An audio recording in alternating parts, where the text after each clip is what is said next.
Hey buddies, Mr. Pugly here, coming at you in another Wonderlands video. Today I want to showcase this build that is all about using the Stab-O-Matic to deal a ton of damage with obviously melee out of range. As you guys saw at the clip at the beginning, this is basically a build that lets you infinitely fire the Stab-O-Matic and deal tons and tons of damage. We were able to clear all those Chaos level 50 bosses really quickly, and honestly this build is a lot more fun than I thought it was going to be when I first was thinking about it. But before we get into the meat and potatoes of the video, don't forget to like, comment, subscribe, and follow me on Twitch on the top right. You have no idea how much helps me out, and let's get into the video. Legendary? Whoa! No way, dude!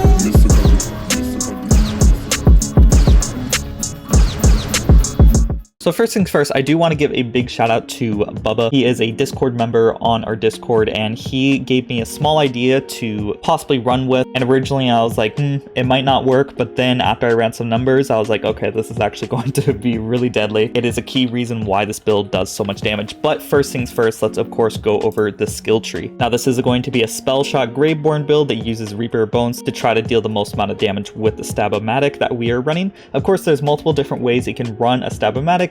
You could certainly go with a Clawbringer, maybe Brrzerker, anything with melee, but we're going to be focusing on a Spellshot and Graveborn build due to the fact that we can make all of our melee damage scale with spell damage, which is what we're doing right now. So that's just why we're running these two particular subclasses. Let's first go over the Spellshot tree, because there's a lot of things that you could possibly think that would work, but it doesn't actually work with the Stab-O-Matic. Like first things first, magic bullets, it does nothing for the Stab-O-Matic. Stab-O-Matic doesn't get any gun damage at all. It only gets melee damage, and because of the thing that we're running that you'll guys see in a few moments, it gets spell damage. So magic bullet doesn't really do anything. So we got 5 out of 5 on reload speed to make our reload speed as fast as possible so we can get our spell weave stacks up there as quickly as possible. But most of the time we don't really have to worry about reloading because of another amulet that we'll talk about in a few moments.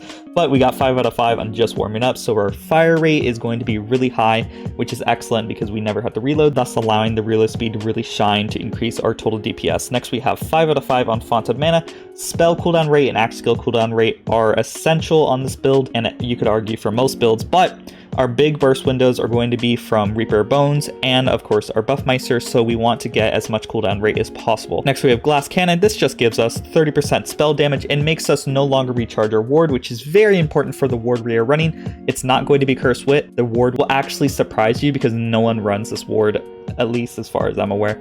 Next we have High Thread Count, which is going to increase our spell weave stacks, which, you know, more spell damage. Now I didn't get Warcaster because there's no point in instantly reloading our gun if our amulet already does that for us, and Imbue Weapon doesn't actually work on the Stab-O-Matic, which has been unfortunate. So this is why the skill tree looks so funky. Next, for Graveborn Tree, we got 5 out of 5 in Essence of Drain to get more spell cooldown rate, which is always excellent. 3 out of 3 on Faithful Thralls to increase our total damage dealt, which is very important for the bonus damage we get from Reaper Bones, and another thing that we're going to see in our arsenal in a few moments. 3 out of 3 on Harvest is really just filler, but it does increase the damage of 3 out of 3 on Dark Hydra, which is nice to see when you're mobbing, so that's nice to have, but it's mainly just filler. Then we have 5 out of 5 on Dark Pack because we're primarily optimizing dark magic damage, as you guys will see in a few moments, so that's key. 3 out of 3 on Sanguine Sacrament, which allows you to get Reaper Bones out there even longer. Got 6 out of 3 on Ascension. This essentially equates to 120 spell damage, which is very insane for our build. So because of the fact that this Ascension is going to give us so much spell damage, that means you're going to see your damage ramp up as you get kill skills, which we can really abuse very easily by using the Blessing Capstone on Graveborn, allowing us to essentially get this to max stacks whenever we want for bossing. And then finally, Lord Edge just increase our damage dealt and our damage reduction. Not the best skill, but it's there. It helps us a little bit, so why not get it? Next, our hero stats. It's going to be max on Strength, midway in intelligence, and max out on attunement. Once again, spell and skill cooldown are key on this build. That's why I'm running that. Next, let's talk about our weapons. Now, this is a build that optimizes a Stabomatic, so I'm only going to be talking about the Stabomatic on this build. I have a couple other weapons here that don't really matter, but I do have a Master Arc handbow that allows us to get spell weave stacks really quickly because it reloads insanely fast. But the Stabomatic we have here is a ×14 primordial on spellcast, increased melee damage by 30% for 10 seconds. Ideally, I would actually want action skill start increase spell damage by 40% for 10 seconds, just because we have on action skill start increase melee damage by 40% on another piece of gear, and 40% is higher than 30%, but having that isn't necessarily that bad. It just decreases our total damage by like 10%, but whatever. So if you can find action skill start increase spell damage by 40%, try to get it on that. Next, we have a Spellblade. Now, the Spellblade is a crucial part of this build. Using any type of Spellblade is all you need to do. Mine has Echo, which doesn't really do anything because we're not doing any non-melee damage, so the Echo doesn't really do anything, for the most part at least. So it's mainly just there. But the important part is its innate ability, which makes melee attacks deal spell damage, which is actually incorrect. It makes melee attacks scale with spell damage. So all the spell damage we get on our character is going to go right into the melee damage formula, which is excellent. So Ascension, spell weave stacks, everything like that is going to increase our total melee damage with the Stab-O-Matic. So that's the reason why we're running that. We have action skill active, increase elemental damage by 35%. Now, the Stab-O-Matic cannot come in any element, so you got to be a little bit creative and get some bonus elements on your build, which is why I'm using a bad egg. Now, the bad egg isn't used in a lot of builds for good reason, because it requires you to do melee damage to get the 35% bonus dark magic damage. But because of our kit, the Spellshot Tree allows us to have our ward never restore, so we can constantly have this 35% bonus dark magic damage on all our melee attacks with the Stab-O-Matic, which is increased by using our enchantment increase elemental damage by 35%, as well as from the enchantment action skill active increase dark magic damage by 50%. Not only this is going to increase the bonus dark magic damage from the bad egg, it's also going to increase the bonus dark magic damage from Reaper Bones as well. So you're going to see a majority of your damage increase from having your shield depleted.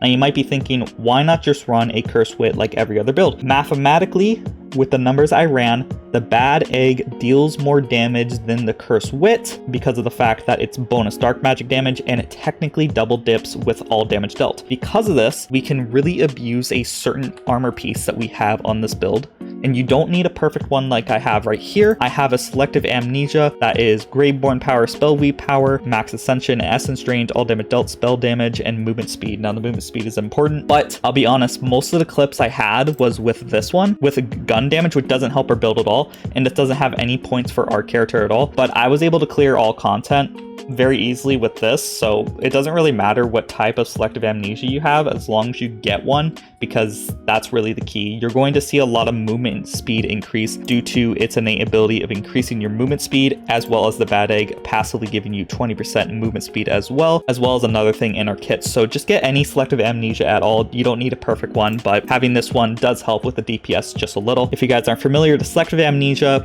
basically makes all the movement speed increases on your character turn into all damage dealt on a 1-to-1 ratio. So if you increase your movement speed by 20%, you're going to get 20% all damage dealt, no matter if you're moving or not. So you could be standing still and you're going to see the full bonus of the Selective Amnesia instead of having to run around and possibly miss your shots, which is why this armor piece is so good. Because it's all damage dealt, it's going to increase the damage, obviously, of our melee attacks, thus increasing the total damage of our dark magic bonus damage, and then all damage dealt gets factored into the dark magic bonus damage, again essentially double dipping, which is why this is more valuable than a Curse Wit on this build. And the reason why we're running Reaper Bones is because if we activate the Reaper Bones with the Selective Amnesia equipped, we're going to see Selective Amnesia proc for the entirety of the duration of Reaper Bones, which is excellent. So you're going to see this ability proc all the time, which is awesome. And if you guys are familiar, dark magic also heals you, and dark magic doesn't really heal you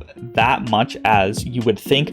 But for some reason, I'm not really sure, maybe it's something with the bad egg, but it feels like I heal a lot quicker with the bad egg than normal. I know it's like 35% dark magic damage, but the way that dark magic heals is supposed to be like you hit a threshold and then you heal a percentage of your HP. But like I'll have some instances where I kill an enemy and I'll get like 20% of my HP back like that. I'm not really sure what's causing that, but nevertheless, it's very useful. Sometimes able to keep Reaper Bones up for like a total of 30 seconds, which is insane, especially since we're not running a Sacrificial Scape to increase the duration of Reaper Bones like I've done in the past. Instead, we're using a Universal Soldier. Whenever we deal melee damage, you have a 30% chance to instantly reload your weapon. Now, the Stab-O-Matic does melee damage, as you are familiar already. Each pellet actually has a chance to proc this. So you have 14 chances to proc this 30% effect, which means you're basically going to instantly reload your gun every single time you hit a target, which is excellent. Universal Soldier only comes in gun damage, so we have gun damage that really doesn't do anything on our build, but try to get a spell shot power to increase the total effectiveness of your spell weave stacks, because then you're going to get more spell damage on your build, thus more damage for your Stab-O-Matic. Next, we have a Buffmeister. This Buffmeister has action skill start, increase melee damage by 40% for 10 seconds. It's key that you get a Buffmeister that is not cryo. The reason for this is because if you get a cryo Buffmeister, all your Buffmeister attacks are going to be spell damage source, which is fine, but you're going to see a huge damage increase if you use any Buffmeister besides that, because of the fact that if I use a Buffmeister that isn't cryo, such as this dark magic one, all of our attacks with the Buffmeister are going to be melee damage source because we're dealing melee damage with the Stab-O-Matic, which means we're going to get all of our melee damage bonuses as well as our spell damage bonuses because of the fact that the Spellblade thus makes all melee damage sources also scale with spell damage. So basically, just because we have a non-cryo Buffmeister, we're going to get all the bonuses that we normally get for our Stab-O-Matic as well for the Buffmeisters, if that makes sense at all. So you're going to get melee and spell damage bonuses on your Buffmeister as well, which is super deadly. One key thing you want on a Buffmeister for here is that you want to get Zap and Bonk. Zap is going to increase your spell damage by 80%, which means more melee damage for 80%, which is excellent. But Bonk also increases your melee damage by 80%. So by just activating this Buffmeister, you're going to see 160% more melee damage on your build, which is really dumb.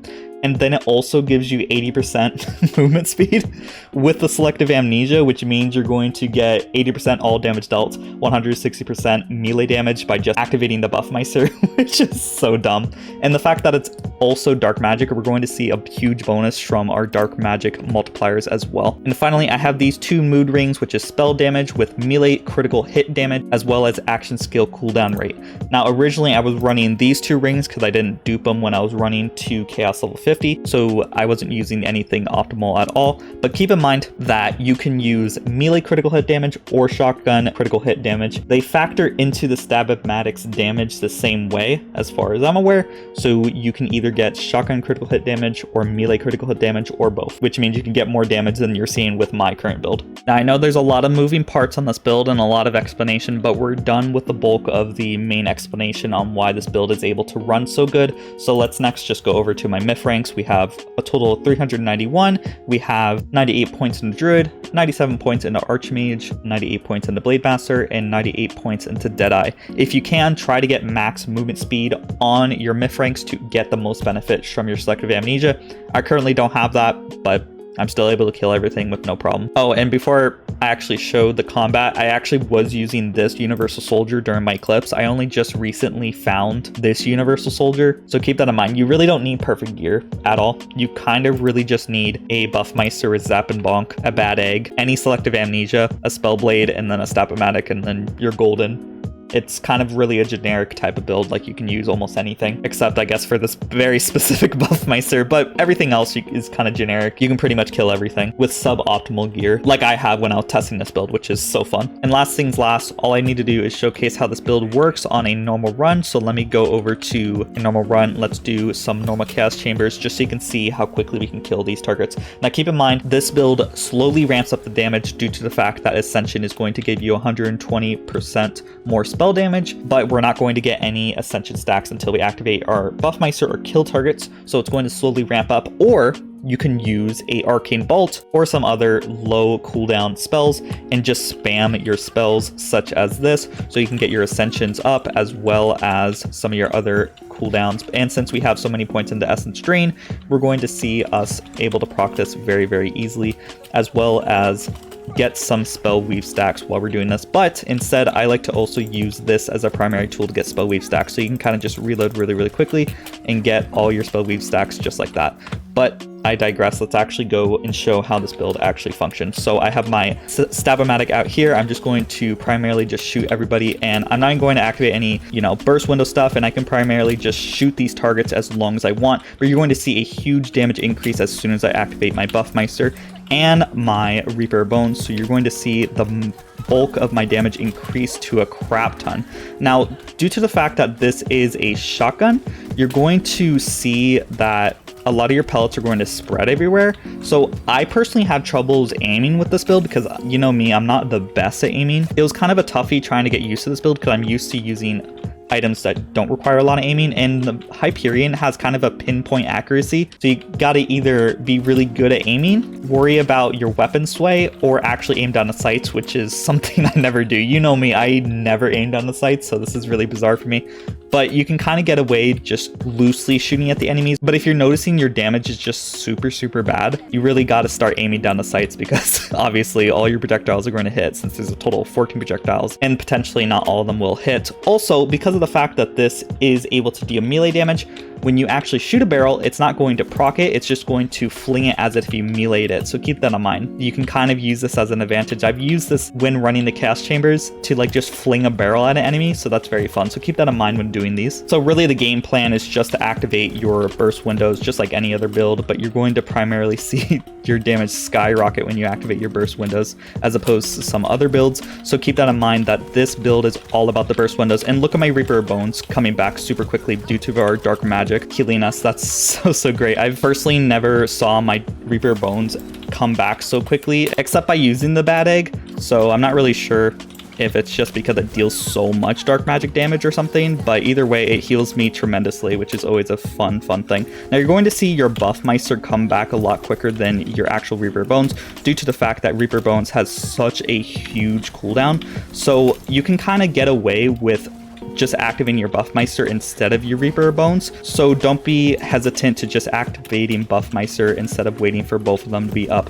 But if you want to kill bosses really quickly, obviously you want to activate both of them at the same time. And when running this build, I've noticed that a lot of the times when I see lesser enemies or smaller enemies, I can kind of just run up to them and just one-shot them, like I'll do right here, which is super fun to kind of just one-shot enemies, which a lot of my builds require, you know, shooting them multiple times because I use multi-projectile weapons or even like an SMG and such like that. So it's really fun to just run up to a random enemy and then just see them die in one shot. So that's the one reason why I like this build so much. And then finally, here is basically a mob rush room. So let me just show you how quickly we can actually clear these targets. So I'm just going to try my best at hitting them and hopefully not continuously hit their shields as I was just doing to that one enemy. But pretty much you're just able to like kill every enemy you see with like no problem, which is super fun.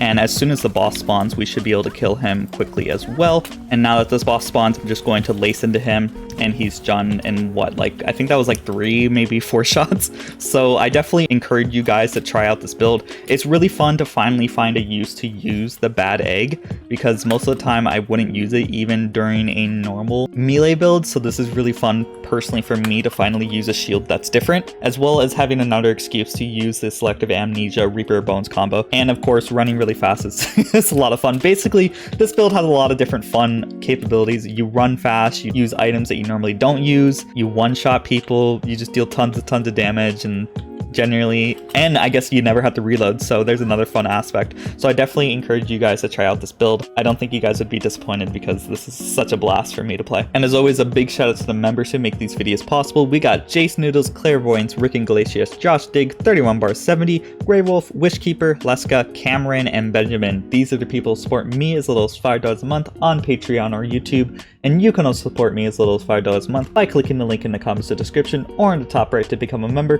The more members we have, the closer I get to becoming full-time, which means more videos for you guys. And as always, don't forget to like, comment, subscribe, and I hope y'all have a great day.